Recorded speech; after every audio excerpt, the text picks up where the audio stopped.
This next question asks, how do I know the market potential of my patent? And that's a tough one. Depends on a lot of factors, right? If you're selling a patent portfolio as part of a going concern, what the patent portfolio hedges against whatever that going concern has. So if you have a big income stream, your stream because you're selling product on a regular basis, that patent portfolio protects that income stream from competition. So and in that case, and that's probably the most straightforward way to realize value from a patent portfolio, is as part of the sale of a successful business.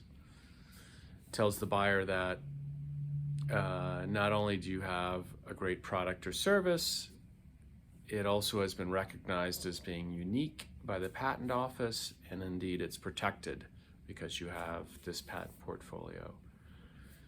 So absolutely there, that's probably where 99% of the value comes in a patent portfolio. So it's protection against some form of business that you're selling. And that happens all day, every day. Companies are bought and sold, merged, divested, and when there's a patent portfolio there, it secures the value for whoever is doing the transaction, whoever ends up with that business out the other end. And of course has tremendous value. And you'll find that venture people and people doing investments and people doing acquisitions, they far prefer, and the statistics show this, that the two similarly situated companies, one has a patent portfolio protecting what they do and one doesn't. The one that doesn't is very vulnerable to a patent suit. So the acquiring company might think that they're buying a lawsuit, right? They buy the company and they immediately get sued, because even though that small company that they bought, nobody wanted to sue them because they were too small to really pay a big judgment.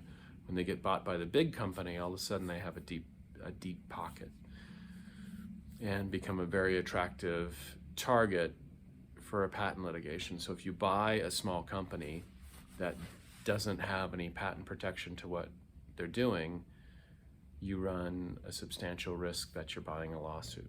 So the market potential for your patent, it's real simple if you have a business that can be valued in very traditional ways that is part and parcel of that business.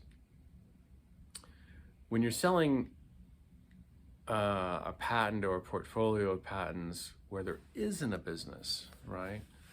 So maybe you didn't get it off the ground, you didn't get funding, you're very early stage.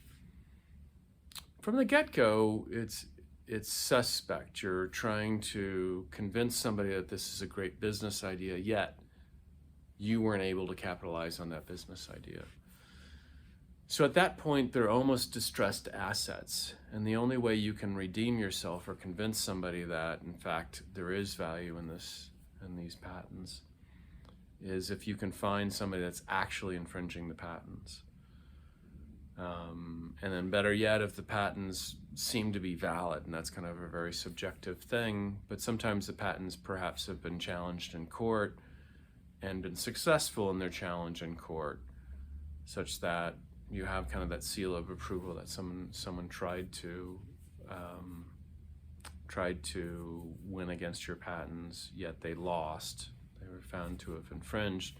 Maybe they paid a settlement, and then you have kind of a valuation there, and then you can look at the market of other people that have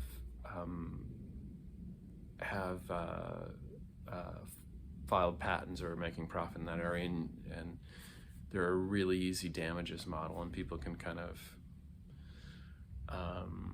understand that. They might discount for the risk that they might be successful, and even though you won the first litigation or something like that, you might lose the subsequent ones. So that's pretty easy to find market potential, but that's pretty rare, right?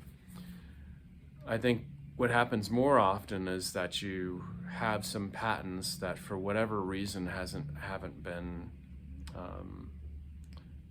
used to develop a product, and that's where, they all have distressed value. You kind of have, the burden is upon you as the seller to explain to somebody that even though there's nothing that you can touch and feel, there's just this mere paper right, that this paper right is very valuable. So sometimes you'll do research to find people that are doing a similar sort of thing, maybe put up claim charts, that sort of thing, to really show somebody that there are people infringing it. The other thing you can look for is kind of strategic opportunities, as you might see two competitors fighting in the marketplace. And if one of the two would infringe the patents that you're selling, you can opportunistically and say, hey, look, go to one or the other and say, hey, here's another weapon for your arsenal. You're battling with these folks. Here's a patent you can add to the battle. Because as it turns out, when you're selling armaments for a battle, they're worth more when there's actual fighting going on, rather than this hypothetical that there could be fighting, or buy these as a hedge against a fight or something like that. So you would look for opportunities along those lines to really get top dollar. And if you have a very good case that your patents are widely used by industry, and that because of that there's lots of damages at stake, certainly non-practicing entities, people that will enforce patents as a business, get interested in those patents. So you have to show that there's value, either validating it through a successful product that has an income stream. That's very easy. You're selling a going concern and it's a hedge against that going sideways. Or you have to show somebody that there actually is something there, and it's a very hypothetical thing. So the further you can go down the line trying to prove that, the more likely you are to get a reasonable price for the patent you're selling. So with that, good luck. If you have any additional questions or want me to answer something in one of these weekly videos, put that question in the comments below, or send a message, and we'll talk about it next time. Thank you.